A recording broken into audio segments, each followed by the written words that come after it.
Assalamualaikum warahmatullahi wabarakatuh. Kembali lagi bertemu saya Ki Huda Muslim atau Huda Muslim kalau di kampung saya dipanggil Kakak Huda ya. Jadi di sini saya akan menjelaskan ya, tapi mungkin tidak jelas karena saya ini tidak mau membongkar-bongkar. Saya hanya menilai. Saya tuh pernah bertemu teman ya di kampung saya sendiri di Natar. Kalau ini kampung istri saya ya, jadi beda. Tapi di kampung saya di Natar sana sama-sama Lampung tapi beda tempat. Jadi ada temennya ya, teman saya juga. Yang cerita teman saya juga gitu. Jadi teman saya punya teman, tapi teman saya semua. Itu sakit. Katanya, saya nggak melihat, cuman katanya itu keluarlah kawat, jarum, paku dalam tubuhnya. Apa iya saya gitu? Iya katanya. Kamu percaya? Percaya. Dia menanya kembali ke saya, gimana dak? Percaya nggak? Ya nggak tahu, orang saya nggak lihat. Coba ada videonya nggak ada. Coba kamu video kata saya. Coba kamu video. Tapi saya membahasnya nggak penyakitnya, apa nggak kawatnya. Saya tanya gini, intinya dia sakit itu sembuh nggak? Sembuh ya sudah, kalau sembuh nggak usah dibahas lah. Kita nggak usah bongkar-bongkar itu masalah ini dan itu gitu loh. Intinya sembuh. Kalau sembuh kan syukur alhamdulillah. Mungkin karena si pasien ini atau teman saya ini mungkin dia tersuges dengan kalimat-kalimat santet. Akhirnya si dukun tersebut mengeluarkan trik sulapnya untuk mengeluarkan yang katanya santet kata si pasien, dikeluarkan akhirnya supaya percaya, kan itu maksudnya mungkin ya. Bukan untuk menipu sih. Jadi pertanyaannya sembuh nggak? Sembuh ya sudah kata saya. Nah, kalau memang bagus, baik ya nggak masalah sih. Tapi kalau untuk menipu ya beda lagi kan gitu. Itu saya nggak mau bahas lah ya tipu menipu. Karena tipu menipu ini kan perjalanan ya. Kalau memang orang itu mungkin bener ya, mungkin nggak ketipu kan gitu. Jadi kita nggak tahu siapa diri orang lain itu gitu loh. Makanya kan waktu saya pulang ke Natar beberapa hari kemarin kan ada banyak lah yang nanya ke saya tentang perjalanan Marcel Rival pesulap merah. Nggak tahu saya jawab begitu. Yang jelas dia katanya pesulap ya sulap kan, mengeluarkan trik-triknya untuk dukun cabul ya benar. Dia mengedukasi kan gitu. Ada salahnya ya? Apa nggak tahu, saya bukan Tuhan kata saya. Saya nggak bisa menyalahkan dan ini, cuman kan gini kalau saya menyimpulkannya ya Marcel dalam perjalanannya, kalau memang Allah itu karena benar sesungguhnya karena Allah ya yang memiliki ya. Kalau memang Marcel itu salah ya mungkin kena imbasnya.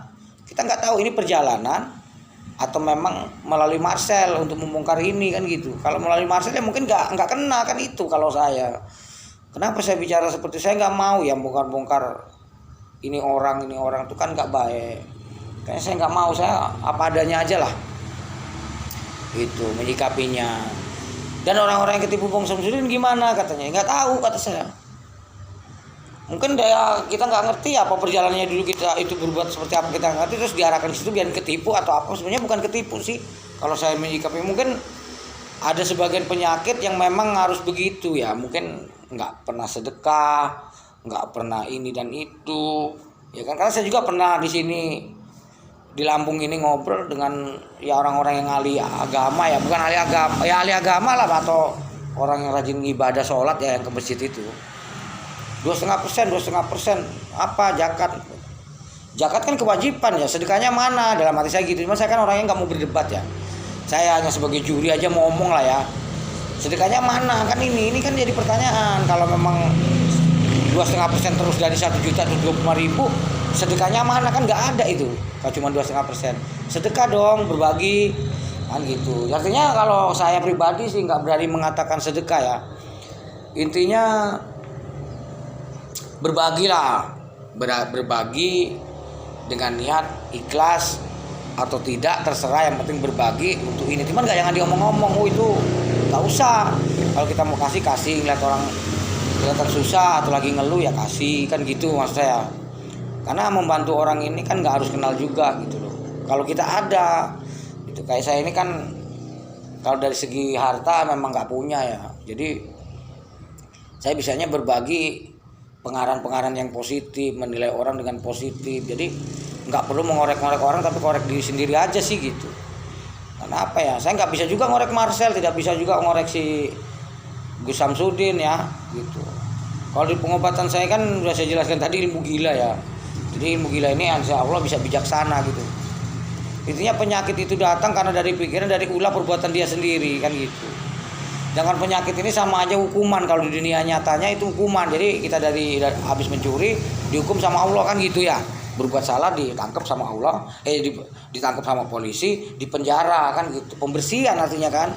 Begitu pula, jadi artinya kalau ada pasien atau orang sakit, ya syukuri itu aja. Itu mungkin dia mempunyai suatu kesalahan dan dosa, maka diberi penyakit sama Allah. Artinya untuk membersihkan. Kalau disyukuri, dinikmati dengan ikhlas, mudah-mudahan bisa sembuh. Dengan jalan ya banyak berzikir, istighfar, bertobat. Tapi diamalkan, diinikan rasanya gitu. Jangan hanya astagfirullahaladzim atau bersolawat. Tapi sesama umat Kanjeng Nabi nyatanya gontok-gontokan, gak rukun. Di mana solawatnya kan gitu. Kalau kita bersolawat ya amalkan kan gitu sebisanya. Kalau kita mengamalkan ya bersolawat, insya Allah bermanfaat kan begitu. Ini terkadang enggak, banyak-banyak bersolawat agar mendapatkan syafaat, tapi saling menghujat, saling menjatuhkan, enggak mau membantu dengan sama. Ada yang sakit, ada sedikit masalah dengan tetangga, terus tetangga susah, disyukur-syukurin, dikapok-kapokin, ya kan nggak bener nih. Kita ini kan hanya beda wilayah, tapi kita adalah satu kesatuan dan kita selalu terhubung dan berhubungan sebenarnya. Itu kalau menurut saya. Memang saya pernah mendengar bahwa kita adalah satu kesatuan daripada Nabi Muhammad, itu saya yakin benar. Karena kalau saya nyakitin orang, saya juga terasa sakit kan gitu. Ya misalnya ada orang memanfaatkan kita, yang biarkan aja. Mungkin perjalanan saya memang harus digitukan sama orang itu karena mungkin saya pelit atau apa kan itu kan. Itu. Ya udah terima aja, syukuri kan gitu. Jangan didoakan orang itu harus dirasakan, orang itu minta terus ke saya gini. Ya kalau ada kasih, nggak ada sudah. Kalau rokok misalnya dia ngambil, ya biarin aja, cuma rokok kok kan gitu. Insya Allah rezeki kita akan nambah dan kebeli lagi kan gitu. Intinya. Cuman kan manusia ini kebanyakan nggak bersyukur. Itu pembahasan uang goib nih, boy seneng bener saya. Iya seneng. Uang goib yang jelas uang apa, yang uang menggandakan uang itu, waduh hoak kalau kata saya, jujur hoak. Di Lampung ini saya tahun 9 berapa tuh 2000 berapa itu udah membongkar itu, 2001 kan saya. Udah saya bongkar tuh. Saya ditantang dengan dukun tuh 12 peluru. Bener 12 peluru diajak tembakan, kalau nggak nyata itu anti cukur katanya. Pertanyaannya, saya ini nggak ada pistol, dia nggak ada pistol, gimana mau nembak? Satu, kedua dia ya udah kita sambilan motor, saya nggak ada motor, gitu. Akhirnya saya minta dengan teman-teman yang di pihak saya, motor kamu untuk taruhan bagaimana? Kata. Nggak berani karena saking percayanya dengan dukun tersebut. Ternyata palsu. Ketahuan palsunya itu suatu saat terbongkarlah dengan ada salah satu, waktu itu udah mantan anggota dewan, inisial nggak saya sebutkan. Ternyata palsu, kena denda 10 juta. Di situ baru paham mereka, bener dah katanya. Nah di situ, coba waktu itu saya punya motor, saya udah menang, udah dapat motor. Itu bener itu, saya bahas itu. Jadi dan orang-orang yang saya kenal ini yang mencari uang menggandakan uang ini dari si A, si B, si C banyak ya. Itu semua orang kaya loh. Ada yang pensiunan Brimob sekarang sudah almarhum. Itu saya bongkar. Sampai anaknya, menantunya itu tentara ya, sampai mengaku saya adik angkat loh. Bapaknya itu akhirnya sadar, saya ini kan mertuanya itu ngaku saya anak, akhirnya udah meninggal itu di Metro tuh. Iya, sekarang udah meninggal. Jadi dukun-dukun itu pinter emang, tapi nggak semua dukun loh, jangan salah. Jadi dukun-dukun yang seperti ini memang yang harus diberantas itu. Itu saya pernah datang ke Kalianda di Lampung. Itu daerah Babatan. Itu kami berlima, katanya mau menyempurnakan uang goib tersebut. Bukan menggandakan, ini uang goib. Diminta lagi uang 3 juta untuk biaya yasinan itu. Saya ini kan orang bodoh ya di agama Islam. Tapi yang namanya yasinan itu kan saya tahu ya, walaupun nggak bisa baca doanya, saya tahu loh tatanan tawasulan itu yang ilah hadorotin itu saya dengerin itu kok nggak seperti spiritual gitu. Jadi kayak orang yasinan biasa. Nah pas selesai yasinan saya ini belum sholat kan, mau sholat, Pak tolong saya mau sholat, saya minta tempatnya, pinjam tempatnya. Benar, saya nggak bohong, tempatnya itu semen. Waktu itu di semen, belum keramik ya. Itu banyak tai ayam loh. Saya nggak percaya, dari situ nggak percaya. Kalau Islam kan tetap ya menjaga kebersihan ya. Kalau kita memang ibadah, katanya itu pernah sholat kan, tempat sholat. Itu kotor loh, kotor. Jadi ya Allah kata saya nggak percaya, saya keluar lagi. Tapi saya lamain dulu, terus saya keluar seolah-olah saya sudah sholat. Saya batin, bohong. Timbulnya debat, saya debat waktu itu, saya bongkar benar karena bersangkutan dengan keuangan teman-teman saya. Itu dulu AP 3315 itu apa ya, pokoknya AP jadul ya, apa 3310 pokoknya gede jemblem masih Nokia gini. Itu saya ambil loh, saya buka kartunya, saya ambil. Bapak ini bohong kata saya, marah ya, debat sama saya itu, katanya sempurnain mana ini, nanti nunggu ini terus dah pulang. Suatu ketika berangkat lagi, diutus lagi dengan namanya Pak Bambang ya. Pak Bambang ngajak saya, itu jam 5 sore loh, ke Waimili, Jabung, Lampung Timur. Berangkat sampai sana jam setengah 3 pagi. Tuh kaget beliau itu, dukunnya itu kaget, kau berani, katanya rawan. Saya nggak tahu rawan, karena saya memang nggak tahu rawan. Alhamdulillah niatnya bagus, niatnya berangkat, nemuin bapak, ya insya Allah selamat kata saya. Sampai situ ngobrol, terus dengan dalih ya itu tadi, ini bisa sempurna kalau ada dana sekian untuk beli ini dan itu. Oke, kata saya jawab. Terus apalagi kalau saya jabanin ini duit? Bisa sempurna kalau ini ada yang berani makan. Saya yang makan duluan. Bagaimana caranya, Pak? Jadi misalnya uang ini keluar 500M kata dia. Itu 1 juta dibelanjain sama orang itu dan dimakan sama orang itu, duit itu dibelanjakan untuk diri pribadi dia, maka duit itu akan sempurna. Tapi dia itu akan mati. Siapa yang siap jadi tumbal? Saya yang bilang begitu. Itu nol.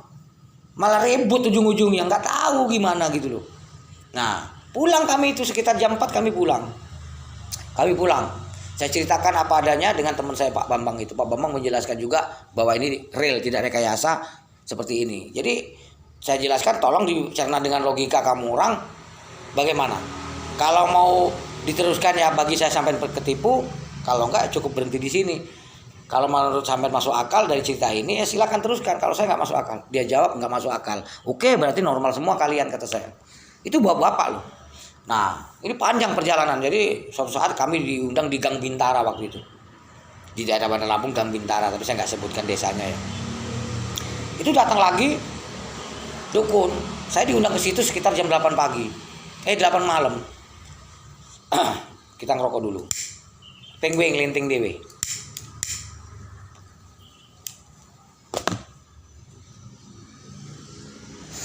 Jadi di situ apa coba? Kami ngobrol. Terus saya mendengar suara hesh, mungkin begitu gerakannya ya. Hesh. Saya mau ngintip, ada apa Pak? Itu siapa itu di kamar? Udah jangan. Ada orang ritual. Ritual gimana kata saya? Saya ini nggak tahu, kayak jagoan. Oh, kiai. Tampangnya kiai, sorban panjang, jubah panjang, pakai kayak wali itu, kayak wali Songo itu, kayak Sunan Bonang lah, pakai sorban, dia lagi gini. Saya toel, teman-teman saya toel. Pak, berhenti Pak, lagi apa Bapak ini kata saya. Keluar dengan sangat kecewa, gitu. Saya bicara logika sih ini, hampir sama dengan Marcel memang. Nah jadi ada apa Pak kok bisa begini? Ini gini katanya, ini pusaka, saya akan nanya ini dan itu. Enggak, secara logika gini sih Pak, kalau memang bernyawa ya, kalau ada orang lewat nggak kenal itu kan, woi pulang ke sini kata saya. Mau Anda mau kemana, dari mana? Pasti jawab loh, walaupun nggak disuruh ke sini. Mana Pak? Pulang Mas, kan pasti jawab. Ini nggak perlu begini loh Pak, itu debat lagi ya. Nah, dulu saya mau usir seperti itu karena saya ditugaskan dengan mereka, tapi nggak dibayar loh, saya nggak dibayar. Ya sekedar rokok makan lah ya, karena temen sih. Itu mungkin ya ada dampaknya juga di saya, karena mereka ini kan sangat kecewa, yang seperti dijelaskan dalam ilmu saya sekarang, atau ilmu gila lah kalau kata orang. Ilmu gila kenapa?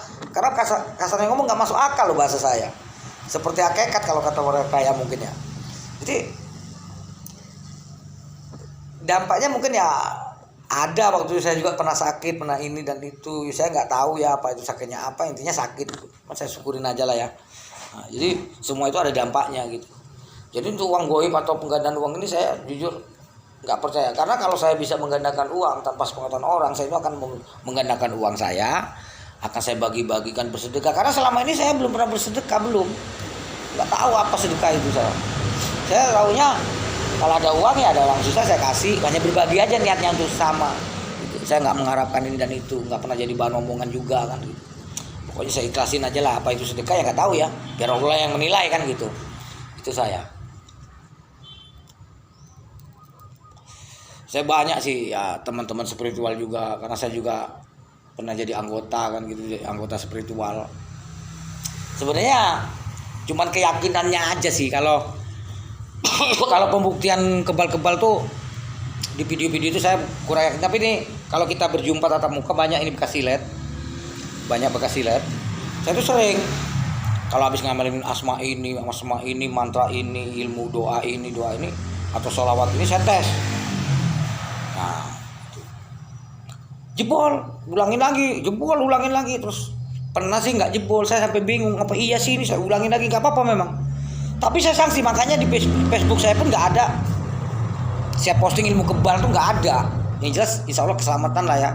Karena saya memahami ilmu kebal ini, misalnya ada orang merasa ilmu kebal tuh sumbar, mungkin jebol juga sih. Terus dia merasa kebal mungkin jebol juga. Atau pas dia merasa kebal, terus kita datang suruh menunjukkan ke kita, dia jebol, mungkin benturan energi, mungkin energi kita lebih besar makanya dia jebol. Atau mungkin ya kalau menurut seperti itu kan ada kodam-kodam tertentu yang menjaga, mungkin kodamnya kabur atau ikut kita, mungkin seperti itu ya, saya nggak paham karena nggak bisa terawangan. Nah di situ jebol. Terus saya pernah mendatangi suatu padepokan di Lampung Selatan, itu jebol loh. Suruh bawa bor sendiri, bawa ini sendiri. Saya datang dengan teman saya, Yatno, Yuli, saya itu bawa mobil. Teman saya yang punya mobil, bukan saya nggak punya mobil. Nah jadi berangkat ke sana. Saya mau jadi muridnya, saya ingin berguru kalau memang nyata. Ternyata jebol. Kata saya, Pak, maaf, beri-beri maaf, mohon kalau saya salah saya minta maaf. Saya mau menjadi murid Bapak, tapi dengan catatan tunjukkan dulu kesaktian Bapak di saya. Kalau Bapak memang nggak jebol, baru saya mau berguru kan saya. Boleh. Pertama dia ngambil pisau dapur dengan timun begini, terus diiris nggak apa-apa. Saya juga praktek, saya nggak baca doa apa, nggak apa-apa. Coba bagaimana kandungan Carter? Boleh katanya. Silet juga boleh katanya. Enggak, Carter aja kata saya. Karena saya tahu Carter itu tajam. Saya kasih Carter, jebol 5 kalau nggak salah. Saya jebol. Malu dia. Entah tutup entah enggak saya nggak tahu. Tapi saya tinggalkan uang waktu itu untuk pengobatan. Kami pulang. Kenapa saya tinggalkan uang? Saya takut. Jujur takut. Takutnya karena waktu itu kita datang bertiga bawa mobil, dia posisi sendiri di rumah nggak ada saksi. Itu kalau dia teriak rampok pun kena saya, kami kena. Makanya saya takut, nggak mau membahas lagi. Ya sudah Pak, karena saya tidak merasa puas, ya mohon maaf. Tapi saya amplopin 350 kalau nggak salah waktu itu. Jadi kami di jalan tuh nggak ketawa, kata ponakan saya kan, Yuli itu ponakan saya, jebol ini Kak, jebol katanya. Dia udah kerasa, dia chatting ke saya waktu ngobrol, jebol Kak, udah Kak nggak usah terusin. Kerasa gitu loh. Nah kalau masalah terawangan nih, ini saya jelaskan nih, saya luruskan nih. Saya hobi terawangan ini bagi saya kayak mitos, kayak enggak, kayak bener, kayak enggak, saya bingung. Jadi waktu itu di tahun 98 saya mulai berguru kan, sampai tahun 2001, 98, 99, 2000, 2001 ya. Itu 3 tahun ya, 4 tahun jalan kan, 3 tahun bersih. 2001 itu saya malam Jumat waktu itu dipencet ini dengan guru saya. Pertama suruh lihat di daerah hutan yang namanya Curup, itu emang gelap. Tuh dia megang ini saya, coba kamu mejem. Dia nggak menyuges saya, cuman coba kamu mejem. Terus saya diginikan, coba lihat. Iya, Curup itu bukan Curup, perasaan saya. Nggak kelihatan lagi, dia bersinar terang. Waduh, subhanallah Pak, astagfirullahaladzim, kok terang bener ini, ada apa? Kok ada biru, ada merah, ada kuning, kayak pelangi gitu lah. Pokoknya aura itu ya, katanya aura lah ya, atau sinar kalau saya. Nah, ini ditutup lagi, sudah kamu belum waktunya katanya, ditutup. Nah itu saya lupa minta lagi. Nah singkat cerita, saya belajar ya. Saya jujur puasa 7 hari 7 malam tuh nggak makan nggak minum, menzikirkan Bismillah, memintai kekuatan dulu ini. Sekarang udah nggak mau minta kekuatan karena yang punya kekuatan Allah ya, nggak mau minta saya.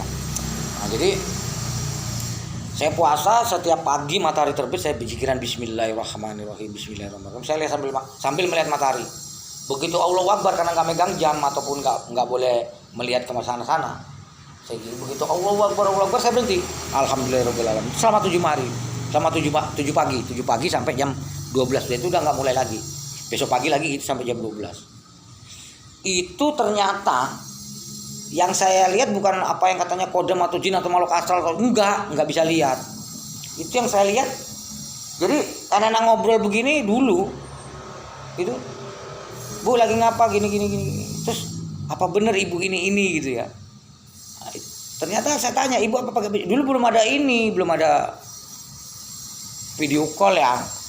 Iya, itu pakai HP jadul itu. 11 kalau nggak salah. Apa 11-12. Itu benar. Jadi kok ngeliatnya orang gitu. Terus misalnya anak tetangga ada jatuh, untuk sekitar, tapi untuk lingkungan sekitar nih, ada tetangga mau jatuh. Tapi nggak minta loh, kita nggak minta. Ada apa nggak? Tahu nongol tuh gambar. Iya anak itu mau jatuh. Saya nggak berani ngomong, pokoknya nggak ngomong, diem. Nggak taunya bener jatuh anak itu, tangannya patah naik motor. Kok anak ini naik motor terus kok kelihatan jatuh gitu. Akhirnya tuh saya nyikapi, mungkin harus dicegah gitu loh. Jaganya nggak usah ngomong mau kemana, mau ke sana arah wetan, kita arahkan arah ngalor atau kidul kan gitu mungkin ya. Tapi saya nggak.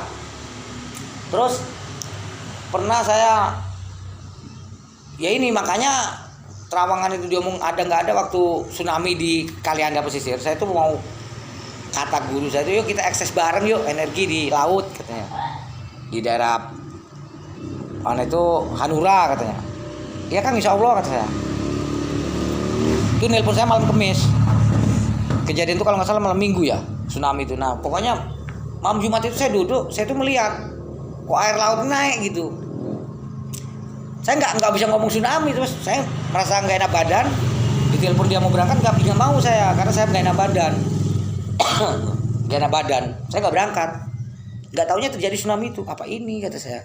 Itu dulu waktu tsunami di pesisir Lampung Selatan ya. Gitu. Terus saya enak duduk gini, tahu ada tamu 3 orang besar tinggi, ganteng-ganteng gagah-gagah gitu ya. Benar ada tamu 3 orang, jauh gitu, dari panjang. Kok begini jadi saya di situ, tapi nggak pernah nerawang, saya nggak pernah mencoba untuk mencari, misalnya ya Allah saya ingin melihat ini, nggak bisa. Kan kadang-kadang muncul waktu saya ngobatin orang turun berok itu ya, terus saya tidurkan baca doa apa penyakit bapak turun berok Pak, ya udah minta sama Allah kalau sakit turun beroknya minta diangkat agar kembali normal seperti sedia kala, bisa beraktivitas seperti sedia kala karena tidak ada kekuatan selain kekuatan Allah kata saya. Dia tidur.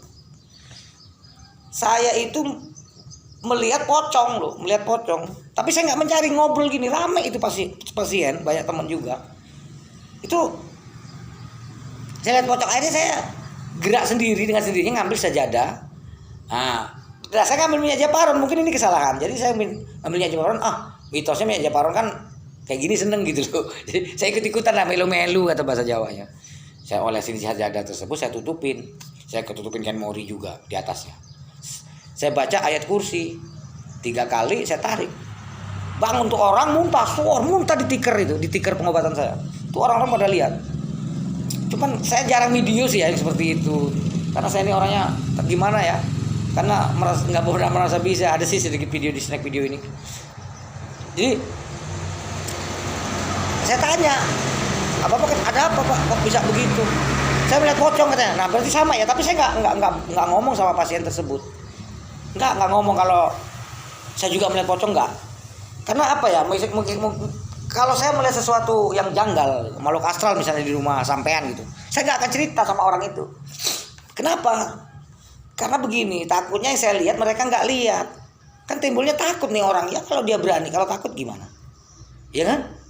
Kecuali dia lihat, dia nanya ke saya, pas saya kok ngeliat kuntilanak, terus bapak lihat apa? Kuntilanak juga. Karena harus mengklopkan omongan atau pikiran. Kalau nggak sama gimana? Ya kan?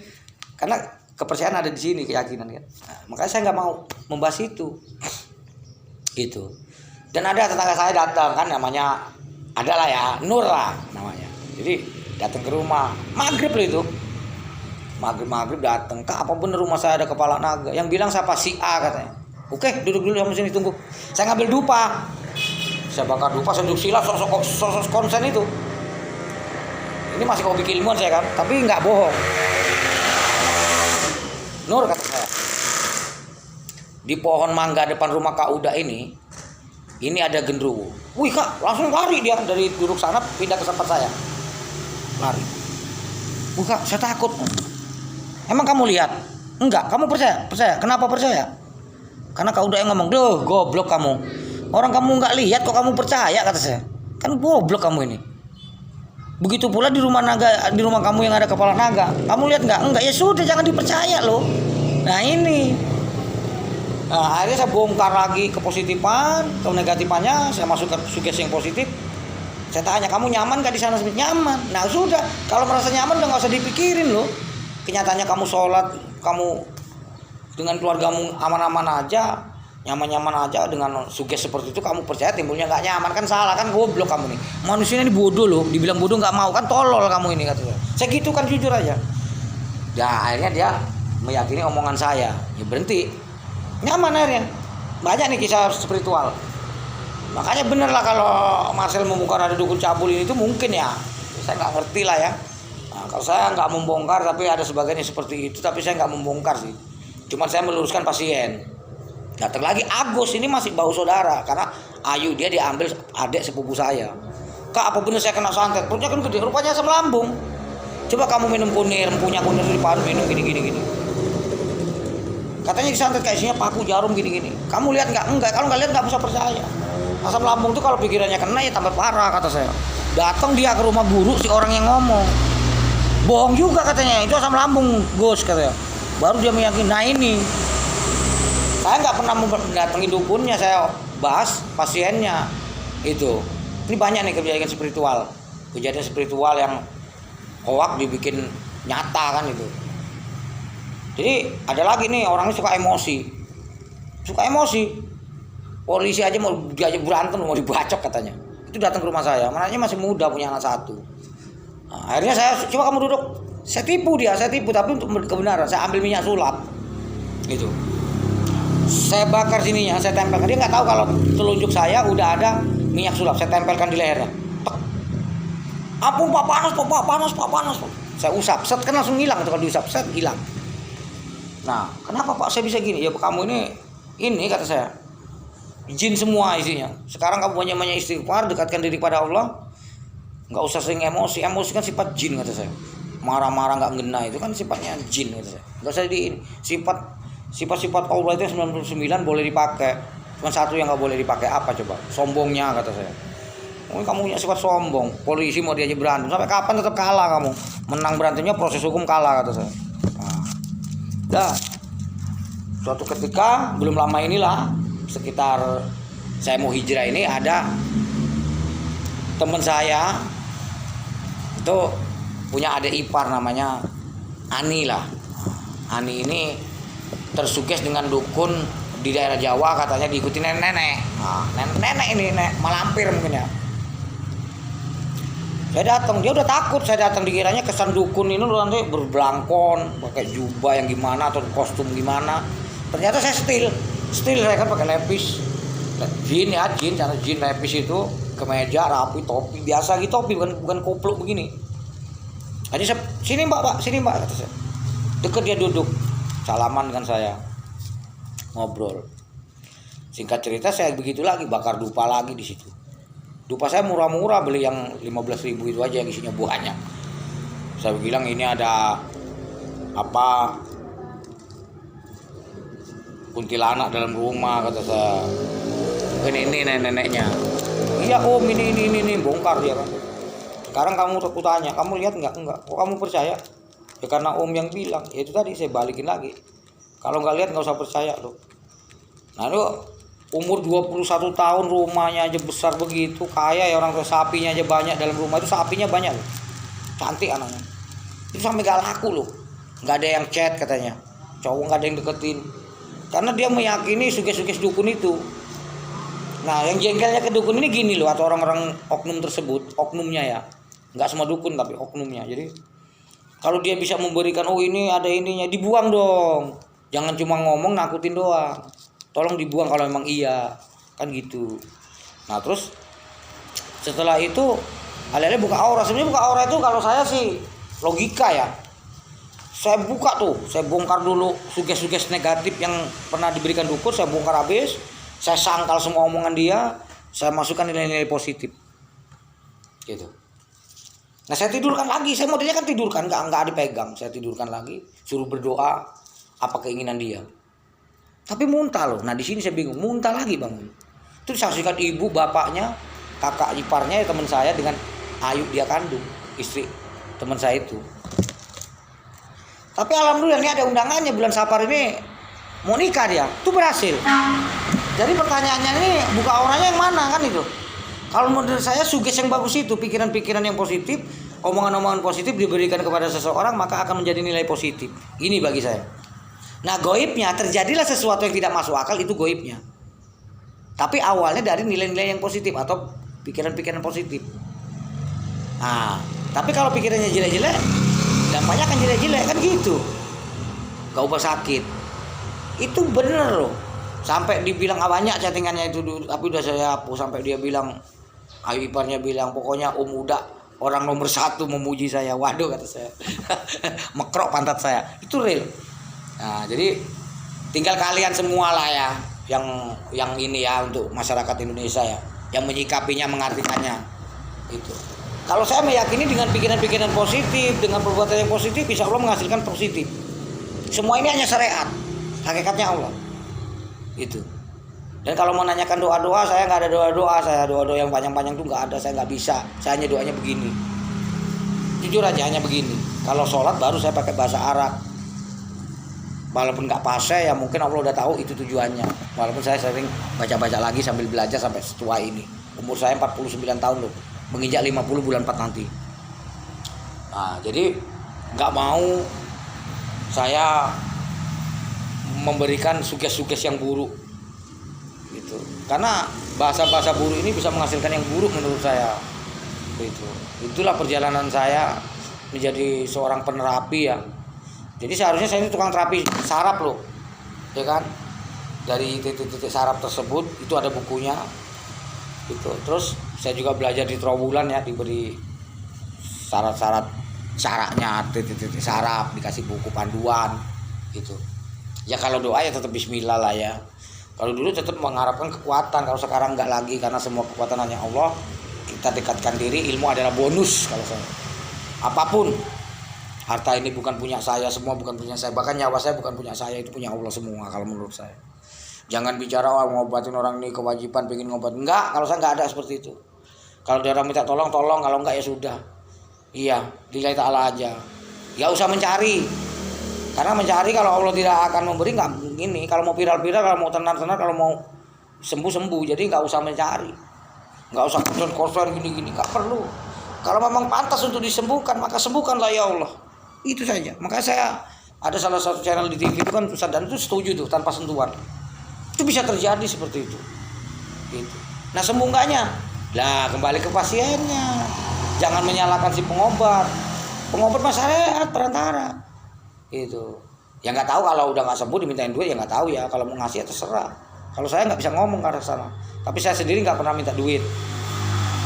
Ada pengapuran 8 tahun sembuh jalan nih.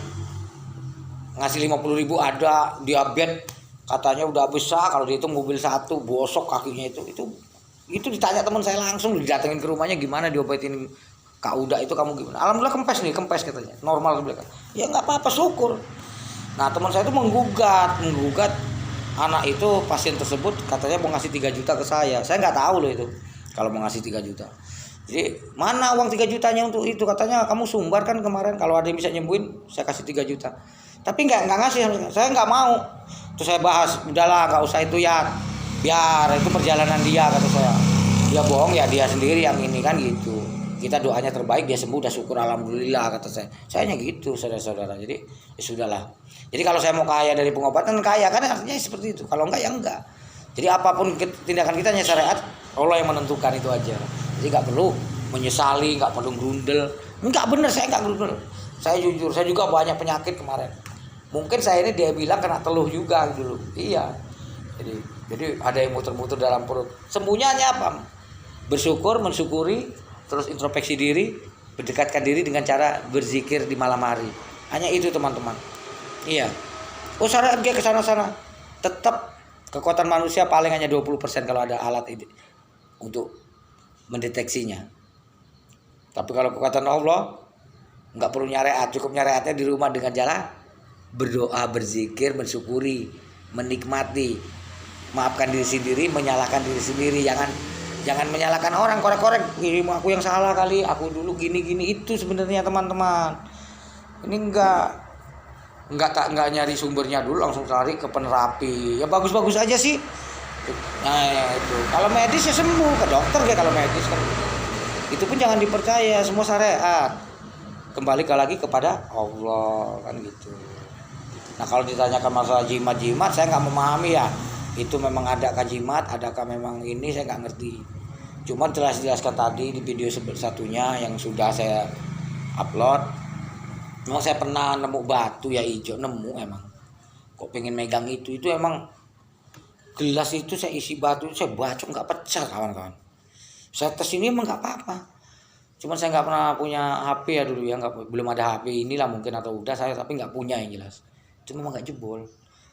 Artinya mungkin ya kata kiai jin dan hodam tersebut mungkin ya. Tapi akhirnya ya saya dipinjam kakak hilang sampai sekarang. Ya nggak apa-apa, saya nggak marah nggak apa, mau dijual juga terserah, cuma batu kan itu ya. Itu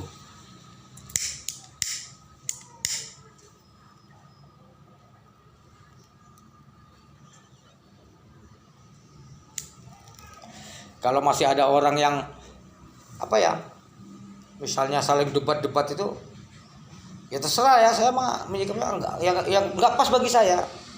Kalau saya sifatnya penonton aja lah, juri. Kalau ada di depan saya ada debat bisa saya lerai-lerai, enggak saya tinggal pergi. Karena yang saya ngeri ini berdebat mencari kebenaran, dia nggak tahu kebenaran yang sesungguhnya kan kebenaran milik Allah. Punya ilmu ya sharing-sharing lah, saling ini ya kan gitu. Nggak tahu kalau penceramah lain lagi ya, dakwah-dakwah itu kan mungkin wajar lah debat untuk meluruskan supaya umatnya tidak tersesat yang umat Nabi banyak Nabi ini ya. Itu. Tapi sikapi dengan yang bijak lah ya, karena di ilmu gila ini kita harus berbuat bijak kan. Itu nggak boleh memutuskan sesuatu hal ya kan, karena kebenaran itu begini sih ya, nyuruh anak tujuannya benar aja belum tentu benar loh bagi Allah. Misalnya ngaji lo gini sampai dimarah dipukulin, itu nggak perlu. Sebenarnya dari diri kita, merubah diri kita sendiri, insya Allah dengan cahaya ilahi, cahaya yang kita pancarkan, anak itu akan nurut loh. Iya, saya nggak pernah lagi mengarahkan anak-anak yang ini yang itu. Ya, dia nyatanya waktunya ngaji waktu sekolah, waktu main HP. Jadi nggak pusat HP gini sampai stres anak itu, sampai ada yang ponakan saya sendiri loh, sampai tegang otaknya sampai dibawa ke dokter. Diomongin dah susah katanya. Tapi anak saya alhamdulillah itu dengan merubah diri kita, alhamdulillah Allah memberikan cahaya kepada anak-anak saya. Dituntun sedemikian rupa apa keinginan saya, mereka melakukannya gitu loh. Karena Allah udah tahu kalau keinginan saya, anak saya nggak boleh main HP berlebihan, dia sekolah yang ngaji. Itu ngaji itu belajar membaca Al-Quran itu kan kuncinya dia ingin dekat kepada Allah, ingin mengenal Allah kan. Biarin aja ngaji kan gitu, karena dia ingin mengenal Allah gitu. Ya sudah teman-teman, sebelumnya terima kasih banyak yang mau menonton video saya ini. Tolong dibagikan, di-share kemanapun. Bila ada kata baik sengaja maupun tidak sengaja, saya mohon maaf, dan kepada Allah saya mohon ampun. Assalamualaikum warahmatullahi wabarakatuh.